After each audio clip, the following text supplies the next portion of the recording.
शुभ कार्यात वर्ज्य असलेला काळा रंग संक्रांतीला मात्र शुभ कसा बनला? तर भारतीय परंपरेत काळा रंग नेहमीच टाळला जातो.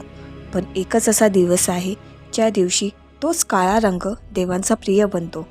तो म्हणजे मकर संक्रांत. तर यामागची पौराणिक कथा अशी आहे. पूर्वी सूर्यदेव आणि त्यांचे पुत्र शनिदेव यांच्यात फार मतभेद होते.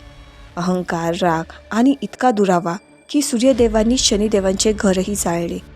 पण मकर संक्रांतीच्या दिवशी सूर्यदेवांचा राग विरघळला आणि ते स्वतः आपल्या मुलाला भेटायला शनिदेवांच्या घरी गेले.